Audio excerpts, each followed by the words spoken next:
Morning, USA. Today, I want to talk about stop snitching.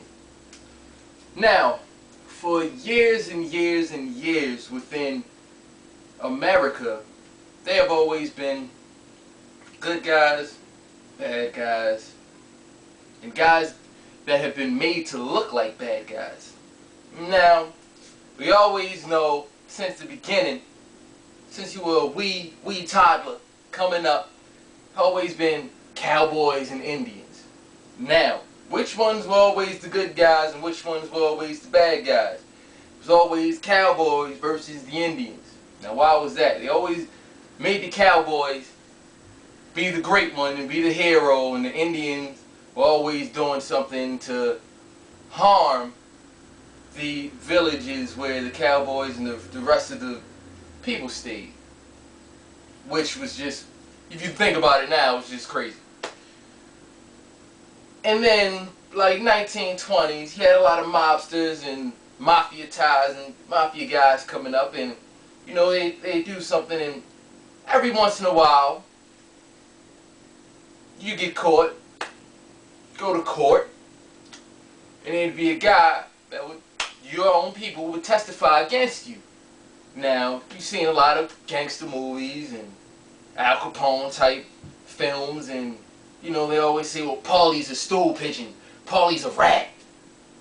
You know, Paulie was a snitch. Paulie ran with a crew of people willingly. He did things willingly, and he got caught along with Al and, you know, whoever else, Robbie, and you know, those guys all got caught. They were mobsters, they were mob guys, they got caught, and Paulie stole them out. He was a stool pigeon. He started talking like a bird. So he snitched. They all get locked up. You know, everybody, whole organization is now complete because Paulie told him everything, man. But in American culture, that's cool. That's cool, man. The mob guys, the mafia guys, that's all cool. But now it gets to a point where the young black kids in America, in neighborhoods, they're set up just like that. Not just like that, but they're a type of organization as well that are involved in the same things that these other guys, the mob guys and mafia guys, were involved in. And let's say they're running around doing some things. Let's call the guy Paulie again. Paulie gets caught by the police doing whatever activity, and Paulie rats him out.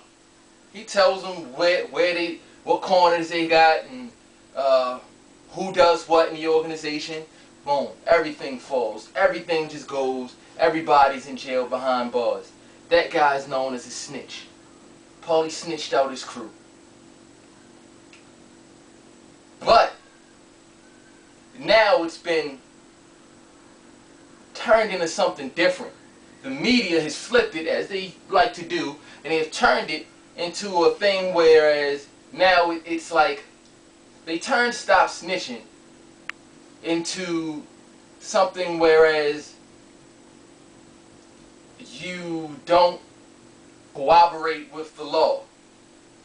Now, that's kind of here nor there within your situation, but it's kind of a misnomer because those same guys, those mafia guys, were doing the same things. You know, I'm not telling you anything, copper. You know, and these guys, these young black guys, doing the same thing. I'm not telling the police anything. You know, and they turned it into a whole big thing. Stop snitching, and it really wasn't even built upon police at all. It was more about, you know, the judicial system and things of that nature. And now they've turned it into, well, how come black communities don't talk or to communicate to the local police.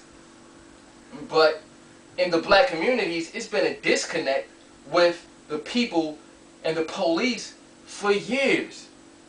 So why they choose now to stick this stop snitching on why the people in the community and the police have a disconnect and don't have the communication is merely a scapegoat.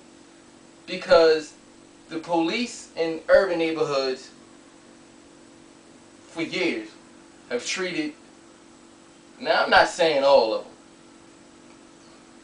fair amount though, have treated the community people unfairly, harshly, and they've been very abusive. And that's over many, many years. So you can't blame it on stop snitching, because that disconnect has been there since, I mean, the 50s, since forever. When really has the black community really embraced the police? You know, it's not until they try to instill in us when we're young. I remember when I was in elementary school, they would bring through Officer Friendly, and Officer Friendly was a cool guy, and he'd color and say games, but no, that guy's probably not even a real police officer. He's probably a paid actor or something, but you're too young to know that, you know what I'm saying? So you're not even really attuned to the politics that they're putting on you at a young age. You can't even, you know, you're in elementary school, you don't know anything about whatever that they're brainwashing you with. It's not until you get older and get into certain situations where you're like, wow, that was really uncalled for. Sometimes the police just go way overboard, and it's like, I understand sometimes they fear for their lives, but if I'm 20 feet away from you and you have a 45 caliber pistol and I got a knife, you know, alright, I can understand if I'm not putting the knife down, boom, hit me on my leg, take me down. These guys got a shoot to kill policy, man. What is that about? You can hit me in my leg, you can hit me in my arm, you can hit me in a lot of places that's not gonna lethally in my life. But time and time again, they brutalize in the neighborhood, the tenants. They don't care about the communities, and that's been through the years, and that's where that disconnect happens, because you can't, or the tenants feel, the neighborhood feels that they can't trust the police. So it's sad to say that you can't trust them, and don't get me wrong, there's a lot of good police out here that's working hard to keep everything safe and everything positive. But at the same time, there's a lot of corrupt police, and it's clashing. There's a lot of clashing going on, and there's a lot of distrust going on within the neighborhoods, within the communities, and there's got to be something to bring it back together, man, because the neighborhoods are deteriorating, because the trust is deteriorating, and at the same time, people are scared. It's not good when the people are scared of the police. Like, okay, you can see me on the corner, I may not be doing anything, police roll up on you, ask you what are you doing, they just jack you up, throw you on the car and start searching you. What is that about? That's that distrust. That's that disconnect within the community. You see, they have a mentality of serve and protect, but some of them just go beyond serve and protect, where they take a brutal approach to it and a negative approach, and at the end of the day,